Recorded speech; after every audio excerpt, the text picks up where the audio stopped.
Bismillahirrahmanirrahim. Assalamualaikum warahmatullahi wabarakatuh. Alhamdulillah Bapak Ibu sekalian, bersyukur kita kepada Allah Subhanahu wa taala. Hari ini Allah masih memberikan kesempatan kepada kita untuk menambah ilmu lagi, untuk belajar lagi, agar kita sebagai orang tua bisa menjadi orang tua yang baik melalui program Sekolah Orang Tua. Kita masuk ke bab selanjutnya, di bab kedua ya. Jika yang pertemuan sebelumnya kita sudah belajar tentang pentingnya pendidikan, kita masuk yang kedua sekarang, yakni tanggung jawab orang tua dalam mendidik. Tanggung jawab orang tua dalam mendidik. Apa kata Allah di sini? Di surah At-Tahrim, surah yang ke-66 ayat 6. Mari kita simak. Wahai orang-orang yang beriman, peliharalah dirimu dan keluargamu dari api neraka yang bahan bakarnya adalah manusia dan batu. Penjaganya malaikat-malaikat yang kasar, yang keras, yang tidak mendurhakai Allah atas apa yang diperintahkannya kepada mereka. Dan mereka selalu mengerjakan apa yang diperintahkan. Di sini Allah memerintahkan kepada kita untuk yang pertama menjaga diri kita sendiri. Kemudian menjaga keluarga kita. Ketika diturunkan ayat ini, Umar bertanya kepada Nabi SAW, "Ya Rasulullah, kami dapat memelihara diri kami. Akan tetapi, bagaimana cara kami memelihara keluarga kami?"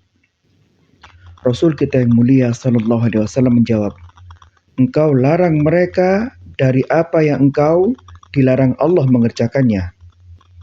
Dan perintahkan mereka mengerjakan apa yang engkau diperintahkan Allah untuk mengerjakannya." Nah, ini dalam tafsir Al-Qurtubi disebutkan demikian. Oleh karenanya, ulama mengatakan yang demikian itu adalah kewajiban seseorang atas dirinya, atas anaknya. Apa yang dimaksud yang demikian di sini? Kembali lagi, yakni yang dijawab oleh Rasul tadi. Apa? Engkau larang mereka, yakni istri dan anak-anak kita.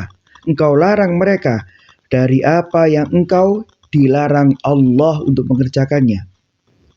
Dan perintahkanlah mereka. Ini untuk kita semua para suami, perintahkanlah kepada istri dan anak-anak. Yakni apa? Mengerjakan apa yang engkau diperintahkan Allah untuk mengerjakannya. Ini disebutkan dalam tafsir Al-Qurtubi. Sehingga kita sebagai bapak ini, sebagai suami, harus benar-benar belajar menjaga mereka semua. Bukan hanya sekedar mencari nafkah, bukan hanya itu. Ini yang harus kita sadari, wahai para bapak.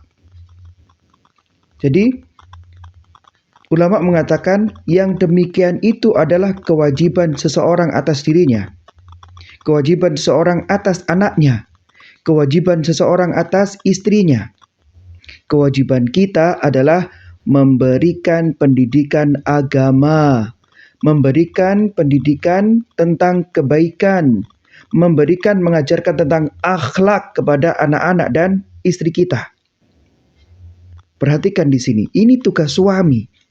Ini tugas suami. Yakni apa?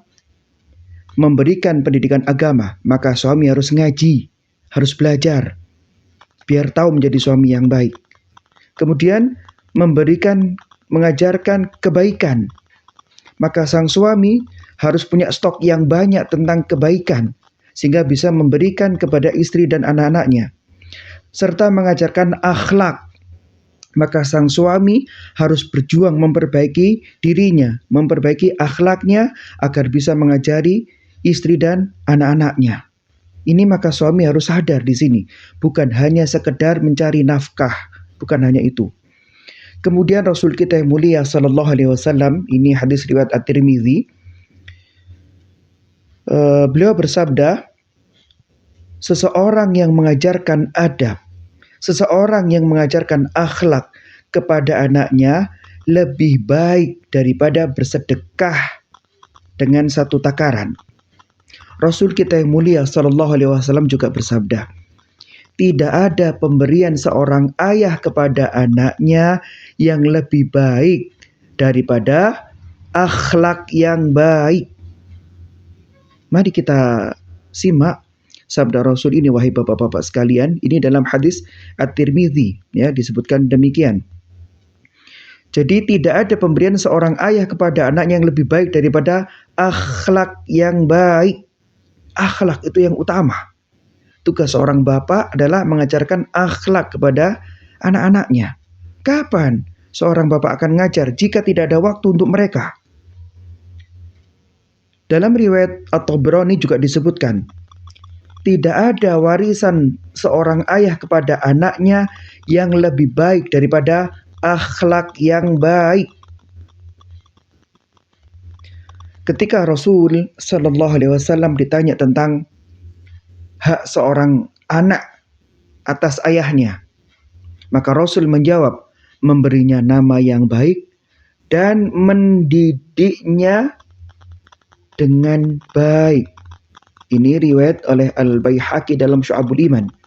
Jadi di sini disebutkan memberi nama yang baik dan mendidiknya dengan baik, bukan hanya memberikan nafkah.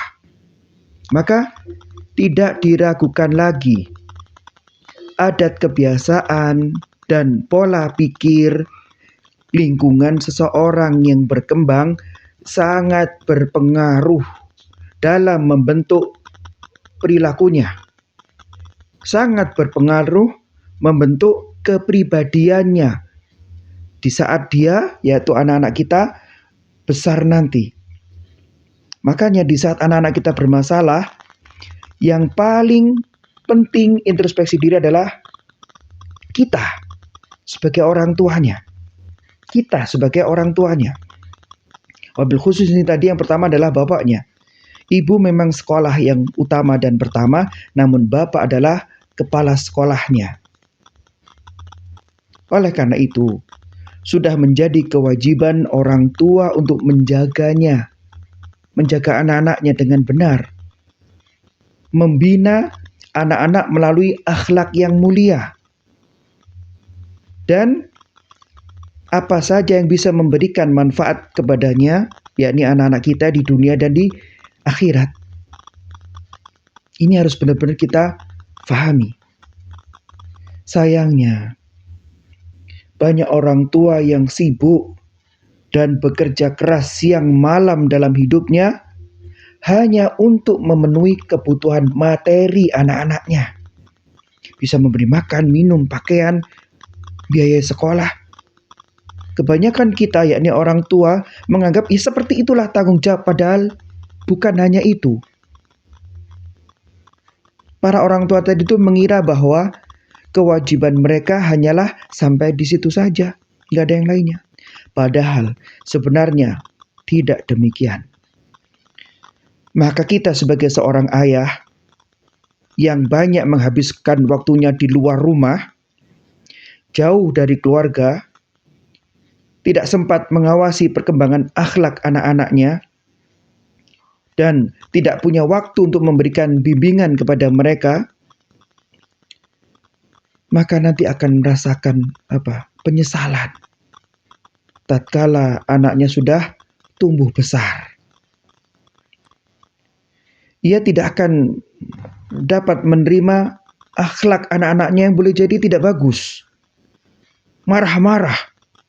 Padahal kita sebagai ayahnya, orang tuanya, sering meninggalkannya. Tapi di saat anaknya bermasalah dan seterusnya, kita bisanya marah-marah. Lah di saat itu baru mencoba memperbaikinya.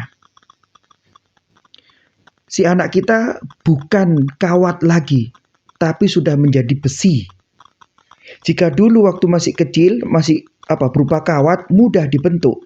Tapi karena kesibukan kita dan kita merasa ya seperti ini tugas saya, membenarkan apa yang kita lakukan, Sehingga tanpa sadar anak kita sudah menjadi dewasa alias menjadi besi.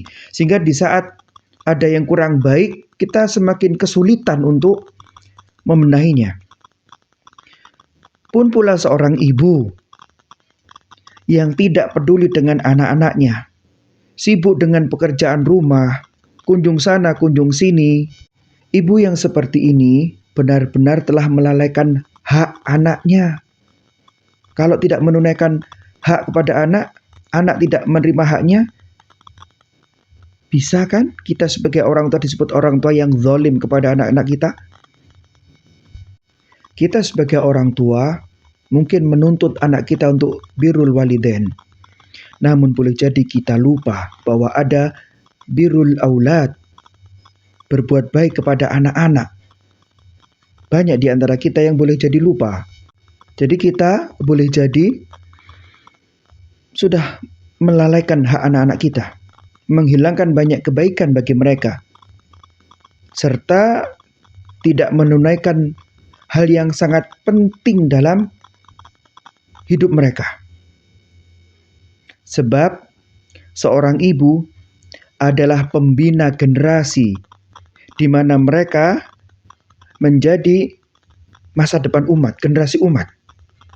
Karenanya Islam sangat menekankan agar wanita atau istri banyak menghabiskan sebagian besar waktunya di rumah agar bisa menunaikan tugasnya sebagai ibu rumah tangga, sehingga ia bisa menjaga urusan suami dan anak-anaknya. Sekarang ini kita melihat bahwa perhatian orang tua lebih banyak terpusat pada urusan materi ketimbang masalah akhlak. Biasanya pokoknya diserahkan ke sekolah, harapannya setelah sekolah jadi baik begitu. Tidak bisa seperti itu Bapak Ibu sekalian. Sebab para orang tua mengira bahwa materi atau harta adalah jaminan kebahagiaan dan keberhasilan anak-anak mereka. Imam Ali Al-Madini mengatakan, mewariskan akhlak kepada anak lebih baik daripada mewariskan harta. Sebab dengan akhlak mereka akan mendapatkan harta, mereka akan mendapatkan kedudukan, kecintaan dari teman, dan mereka memperoleh dua kebaikan, yakni kebaikan dunia dan akhirat. Oleh karenanya Bapak Ibu sekalian, kita adakan program sekolah orang tua ini biar kita sama-sama bisa saling belajar. Setidaknya ini ikhtiar kita. Terlepas nanti kita menyimak ini atau tidak, Allah sudah menjadi saksi bahwa kita telah berusaha memperbaiki, membangun generasi. Nah, yang menjadi pertanyaan adalah kita ini sebagai orang tua. Saya ini posisi saya di posisi membangun generasi, memperbaiki generasi, atau bahkan yang merobohkan tanpa kita sadari. Wallahu a'lam bishawab.